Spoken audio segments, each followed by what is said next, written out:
Highlight berita MotoGP 2022 hari ini akan menyajikan beragam informasi terkini, di antaranya manajer Enea Bastianini, Carlo Pernat, menyebut jika kemenangan La Bestia di MotoGP Qatar mengingatkan dirinya pada sosok mendiang Marco Simoncelli.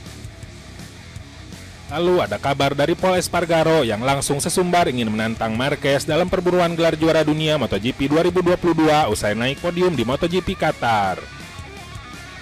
Terakhir ada kabar terkait hubungan Bagnaia dan Ducati yang dikhawatirkan akan memburuk seperti yang pernah terjadi pada Dovizioso usai Pecco mengalami crash di seri perdana MotoGP Qatar 2022. Seperti apa beritanya? Mari kita simak ulasan lengkapnya dalam video berikut ini.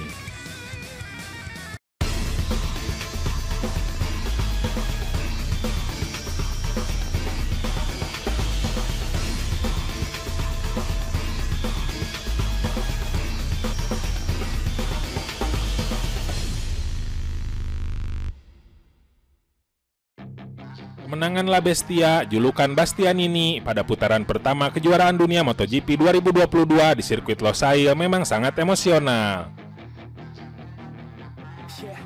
Sukses tersebut bukan hanya menjadi podium utama pertamanya di kelas MotoGP yang baru diikutinya musim lalu. MotoGP Qatar 2022 juga menghapus penantian tim Gresini Racing selama 5.620 hari untuk kembali memenangi kelas MotoGP setelah Tony Elias terakhir kali melakukannya di GP Portugal 2006. Kemenangan Bastianini di Qatar juga menjadi penawar duka bagi tim Gresini Racing yang menjelang akhir Februari 2021 lalu ditinggalkan pemilik dan prinsipal tim Fausto Gresini. Fausto Gresini meninggal dunia akibat penyakit komplikasi yang dipicu COVID-19. Namun ada sisi menarik lain dari sukses La Bestia di MotoGP Qatar lalu. Adalah komentar dari manajer Bastianini, Carlo Pernat, dalam podcastnya di media sosial belum lama ini. Bastianini mengingatkan publik pada Marco Simoncelli, tutur Carlo Pernat. Mereka memiliki karakter berbeda, namun keduanya sama-sama mampu mengimplementasikan instruksi dan masukan dengan sangat baik. Lanjutnya, Marco Simoncelli meninggal dalam kecelakaan di sirkuit Sepang, Malaysia pada MotoGP 2011. Saat itu, Simoncelli juga memperkuat Gresini Racing yang masih berkolaborasi dengan Honda dan turun dengan nama tim San Carlo Honda Gresini. Seperti Simoncelli, Bastianini juga berasal dari Rimini, Italia.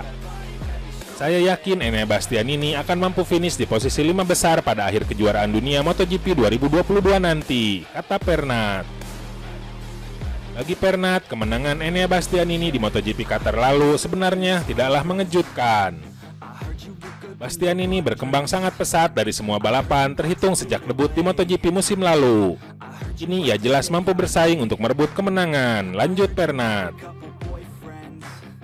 Di mata Pernat, Enea Bastianini tidak hanya memiliki bakat membalap alami.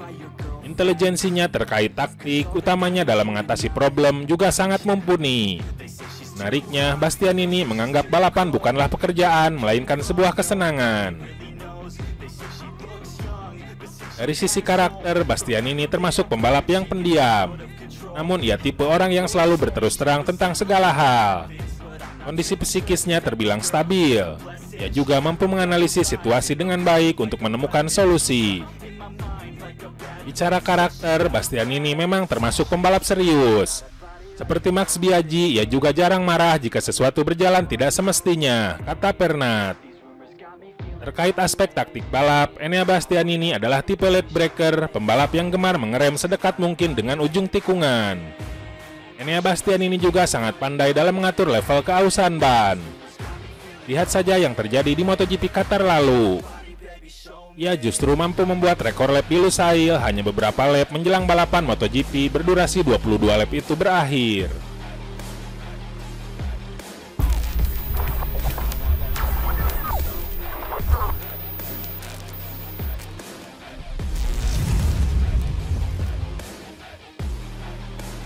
Jelang MotoGP Mandalika Indonesia 2022, Pol Espargaro secara tidak langsung menantang Marc Marquez dengan mengatakan, "Saya ingin menjadi juara seperti Joan Mir." Pernyataan itu mengacu pada konsistensi Joan Mir meskipun hanya menang seri 1 kali, namun bisa dinobatkan sebagai juara dunia MotoGP 2020. Pol Espargaro mengincar gelar juara dunia setelah berhasil naik podium di Qatar. Hal ini jelas menjadi tantangan untuk Marc Marquez di garasi Repsol Honda yang juga punya tujuan sama, memperebutkan gelar juara dunia MotoGP 2022. Honda meninggalkan Qatar sebagai pemenang meski secara moral di akhir pekan pertama MotoGP, Pol Espargaro dan Marc Marquez masing-masing finish di posisi ketiga dan kelima. Tapi di atas semua itu, Honda RC213V menegaskan di trek yang secara historis tidak menguntungkan, semua aspek positif terlihat dalam tes musim dingin. Lebih banyak power di trek lurus dan di atas segalanya, lebih banyak stabilitas di bagian belakang motor. Prototipe yang sangat berubah sedemikian rupa sehingga menurut Marc Marquez seperti mengendarai motor merek lain. Perasaan dengan bagian depan telah berubah, Marc Marquez harus membuat perubahan dengan mengadopsi gaya yang tidak agresif. Di sisi lain, Pol Espargaro tampaknya lebih puas dengan motor barunya. Ini adalah Honda yang saya inginkan sejak saya tiba, kata Pol Espargaro kegirangan. Musim lalu, Marc Marquez masih mengalami cedera dan dalam ketidakhadirannya, para insinyur HRC harus memodifikasi karakter RC213V agar lebih dapat digunakan oleh semua pembalap Honda. Akibatnya, juara dunia 8 kali itu masih harus memahami batasannya sebelum dia bisa memberikan segalanya. Di sisi lain, Pol Espargaro merasa puas dengan hasil podium yang diraih di Qatar. Dalam sebuah wawancara dengan media, Pol Espargaro mengakui dengan tegas bahwa tujuannya adalah menjadi juara dunia. Podium di Qatar membangkitkan harapan Pol.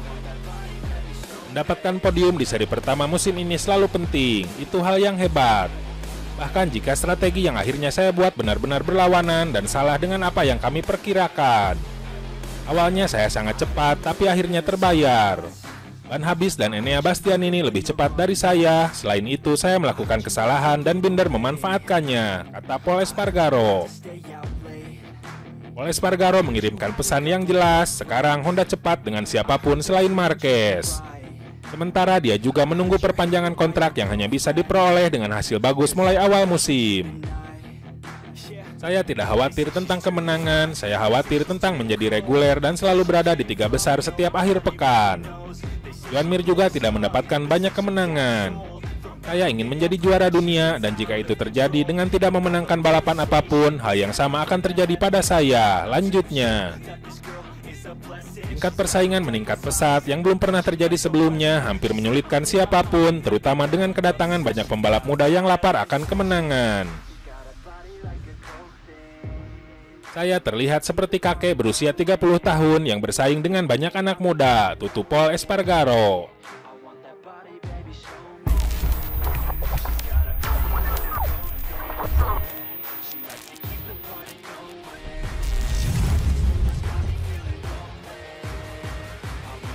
Seperti dua sisi mata pisau, Ducati mendapatkan keuntungan dari banyaknya teknologi yang disematkan di motornya, namun juga memiliki kerugian dengan banyaknya waktu terbuang. Tim yang tidak terlalu jauh melakukan perubahan pada motor barunya adalah Suzuki, secara bertahap melakukan perubahan. Karena sebagai pemimpin teknologi Ducati adalah Gigi D'Aligna, sehingga keluhan Pecco dengan mengatakan saya bukan test rider sepertinya akan berbenturan dengannya. Kita jadi ingat gesekan Luigi D'Aligna dengan Dovi tentang Ducati yang tidak fokus pada mengatasi masalah cornering speed, namun bertele-tele dengan aerodinamika, mesin, dan teknologi lain. MotoGP Qatar merupakan kekecewaan besar bagi jajaran tim resmi Ducati.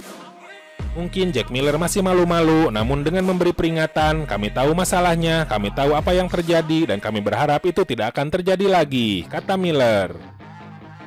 Bagnaia bahkan dengan jelas mengkritik tim teknis yang dipimpin oleh Luigi D'Aligna. Davide Tardozzi berusaha mendinginkan suasana dengan mengakui kesalahan ada pada timnya, bukan pembalap. Fakta bahwa dua pembalapnya gagal finish membuktikan persiapan yang kurang matang dari Ducati. Ducati memang terkenal dengan tim yang paling sibuk menguji peralatan baru. Bisa jadi pembalapnya akan mendapat tugas ekstra alih-alih mempersiapkan diri dan fokus dengan balapan. Seperti Dovizioso yang melawan kebijakan Gigi D'Aligna, apakah mungkin hubungan Pecco dengan tim akan memburuk? Meskipun usia Peko masih muda dan masih panjang perjalanannya, namun untuk seri selanjutnya di Indonesia pada 20 Maret, performa Ducati perlu diperbaiki. Hal ini disebabkan kualitas persaingan yang sangat tinggi, bahkan dengan tim satelit, tidak ada ruang untuk berdebat non-teknis. Nah, itu saja update berita MotoGP hari ini. Jangan lupa tonton juga video terbaru dari kami yang ada di sebelah kiri Anda dan video paling banyak ditonton di sebelah kanan Anda. Oke sobat, jika ingin mendapatkan notifikasi berita MotoGP terbaru, silakan tekan tombol subscribe sekarang juga dan jangan lupa nyalakan loncengnya. Sampai jumpa lagi.